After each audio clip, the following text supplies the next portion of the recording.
সাতক্ষীরায় আন্তর্জাতিক সাক্ষরতা দিবস পালিত হয়েছে জেলা প্রশাসন ও উপানুষ্ঠানিক শিক্ষা ব্যুরোর আয়োজনে। র্যালি শেষে জেলা প্রশাসকের সম্মেলন কক্ষে আলোচনার সভায় মিলিত হন শিক্ষা প্রতিষ্ঠান এবং এনজিও নেতৃবৃন্দ। বিস্তারিত দেখুন মোকাররম বিল্লাহ ইমনের প্রতিবেদনে। সোমবার সকালে জেলা কালেক্টরেট চত্বর থেকে বর্ণাঢ্য র্যালি শুরু হয়ে প্রধান সড়ক প্রদক্ষিণ শেষে জেলা প্রশাসকের সম্মেলন কক্ষে আলোচনার সভায় মিলিত হয়। জেলা প্রশাসক মোস্তাক আহমেদের সভাপতিত্বে সভায় বক্তব্য রাখেন অতিরিক্ত জেলা প্রশাসক বিষ্ণুপদ পাল, অতিরিক্ত জেলা প্রশাসক রিপন বিশ্বাস, অতিরিক্ত পুলিশ সুপার শাহিনুর চৌধুরী এবং সাতক্ষীরা সরকারি কলেজের অধ্যক্ষ এম আবুল হাশেম। জেলা উপানুষ্ঠানিক শিক্ষা ব্যুরোর সহকারী পরিচালক শাহরিয়ার নাইম শাইখ উপানুষ্ঠানিক শিক্ষার উপর প্রবন্ধ উপস্থাপন করেন। সভায় উপস্থিত ছিলেন জেলা মাধ্যমিক ও প্রাথমিক শিক্ষা অফিসার, সরকারি বালিকা উচ্চ বিদ্যালয়ের প্রধান শিক্ষক, এনজিও প্রতিনিধি এবং অন্যান্য শিক্ষা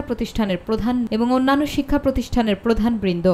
জেলা প্রশাসক মোস্তাক আহমেদ শিক্ষার্থীদের মাধ্যমে নিরক্ষর ব্যক্তিদের সাক্ষরতার লক্ষ্যে পদক্ষেপ গ্রহণের ওপর গুরুত্ব আরোপ করেন।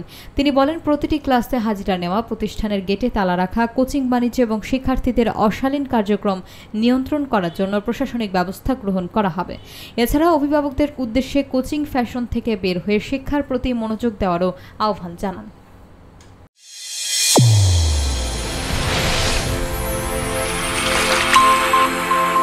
চ্যানেল A1 হৃদয়ের স্পন্দন।